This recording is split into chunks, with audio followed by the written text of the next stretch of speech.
কি জরুরি কাজ? আগে বলো না করবে না। না করবো মানে? আরে করবো কি করবো না সেটা তো পরে, আগে কোন কাজ সেটা তো বলো। ওই অ্যাঙ্কর হোটেলটা আছে না, হ্যাঁ হ্যাঁ হ্যাঁ, অ্যাঙ্কর হোটেল। হ্যাঁ, আমাকে একটু ওখানে নিয়ে যাবে? অ্যাঙ্কর হোটেলে নিয়ে যাবো মানে? কি বলতেছো? নাউজুবিল্লাহ আস্তাগফিরুল্লাহ, না ছি, অসম্ভব। আরে এসব কি বলছো? কথা তো আগে শুনবে তাই না? আমি আমার জন্য বলছি না, আমার বোনের জন্য বলছি। ওর বয়ফ্রেন্ডের সাথে নাকি ওইখানে পালিয়ে উঠেছে। আমি ওইখানে ওকে জাস্ট একটা ব্যাগ দিতে যাবো, মানে এই ব্যাগটা দিতে যাবো। না না না না, কখনোই না, ওইখানে তো যেতেই পারবো না। স্যার জানতে পারলে আমার পুরো মেরেই ফেলবে। আমি স্যারের বিশ্বাস কখনো নষ্ট করতে পারবো না। আমি স্যারকে এখনই ফোন দিয়ে সব জানিয়ে দিচ্ছি। কি করছে পাগলের মতো? বাবাকে কিছু বলো না। দেখো, আমি আমার বোনকে অনেক ভালোবাসি। ও একটা হেল্প চেয়েছে, এটা করি না। জাস্ট যাবো, ব্যাগটা দিয়ে চলে আসবো। এমন করছো কেন প্লিজ? আচ্ছা ঠিক আছে যাবো, কিন্তু রিসিপশন পর্যন্তই যাবো, এর বেশি যেতে পারবো না। রিসেপশনে গেলে তো কোনো লাভ হবে না। ওরা নাকি খাতাতে কোনো নামই লেখায়নি। শুনেছি ম্যানেজারকে নাকি এক্সট্রাভাবে কিছু টাকা দিয়ে ওরা আলাদা করে একটা রুম নিয়েছে। দেখছো কত ঝামেলা, তাহলে আমরা সেই রুমে যাবো কিভাবে? আমরা বলবো আমরা রুম দেখতে এসেছি, রুম দেখার নাম করে উপরে যেয়ে ওকে ব্যাগটা দিয়ে চলে আসবো। ইলে আমার না পুরো ব্যাপারটা একটা ঝামেলা মনে হচ্ছে। তুমি আমাকে ভালোবাসো না? ভালো তো বাসি। তাহলে চলো না প্লিজ, প্লিজ। আচ্ছা ঠিক আছে চলো, আসো।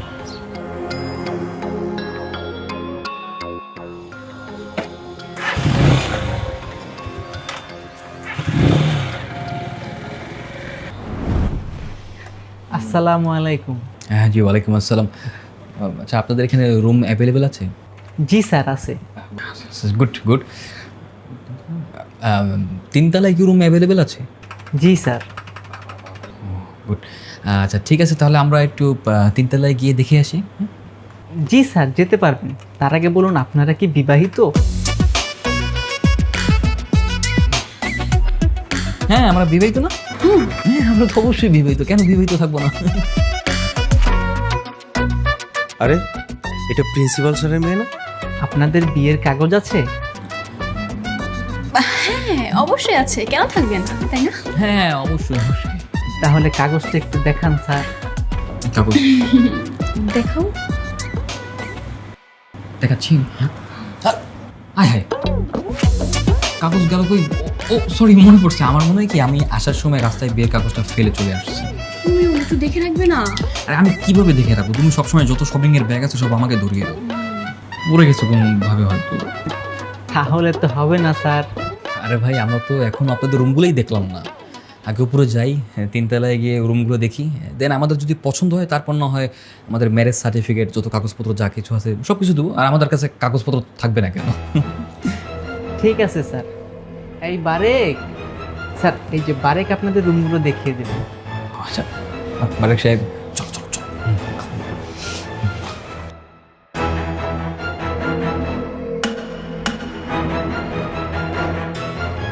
আমার মেয়ে হয়ে তুই হোটেলে গিয়েছিলি? মানে বাবা, তুমি সব কি বলছো? বল, তুই হোটেলে গিয়েছিলি কিনা? বাবা আমি কিছু বুঝতে পারছি না, তুমি কি বলছো এইসব? আমি হোটেলে কেন যাব? তাহলে কে গিয়েছিল হোটেলে? বাবা, সালমান ভাই নিয়ে গিয়েছিল, আমি যাইনি। আমাকে নিয়ে গিয়েছিল। সালমান তোকে হোটেলে নিয়ে গিয়েছিল?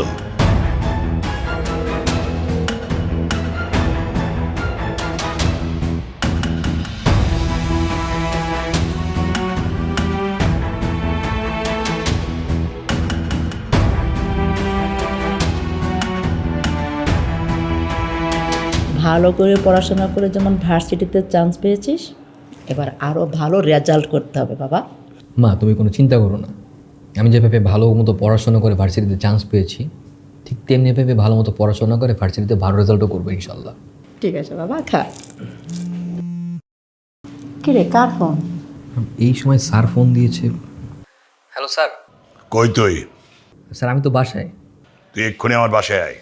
এখনই বাসায় আসবো মানে? স্যার আমি তো খাচ্ছি স্যার, কিছুক্ষণ পরে আসি। তোকে যেটা বললাম সেটা, এক্ষুনি আমার বাসায় আয়। স্যার জরুরি কিছু নাকি? আচ্ছা ঠিক আছে স্যার, আসছি। কি তোর স্যার কি বলেছে? স্যার বললো জরুরিভাবে তার বাসায় যেতে। ঠিক আছে, খেয়ে যা। না আমার খাওয়া যাবে না, তুমি থাকো তো, আমি আসছি। আরে শুন,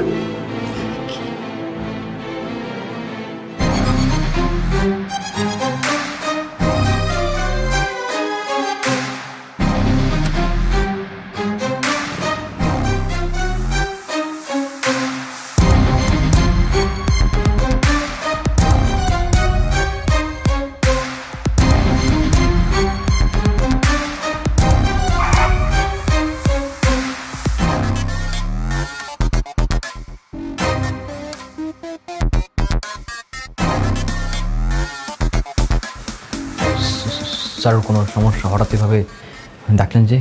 তুই এলাকে নিয়ে হোটেলে গিয়েছিলে?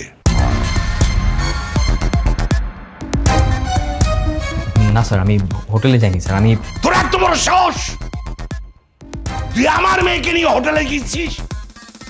ছি ছি ছি। বাবা বিশ্বাস করো, আমি না যেতে চাইনি। এই সালমান ভাই আমাকে হোটেল দেখানোর জন্য নিয়ে গিয়েছিল। আর যখন কিনা বলেছে হোটেলে থাকতে হবে, তখন আমি চলে এসেছি।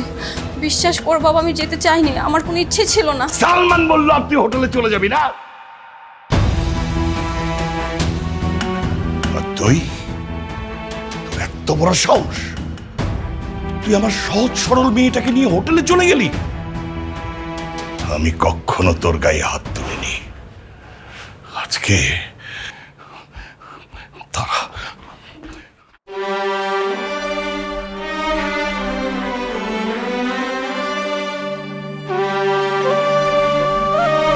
হারামজাদা বদমাশ, তোকে আজকে আমি মেরেই ফেলবো, মেরেই ফেলবো।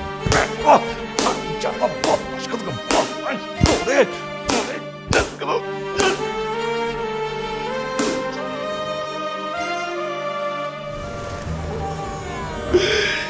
এইবারে তোকে কিচ্ছু হবে না, তোকে আরো মারা উচিত। আমি তোকে নিজের ছেলের মতো বিশ্বাস করতাম, আর তুই এই কাজ করলি, আমার মান সম্মান সব ধুলাই মিশাই দিলি।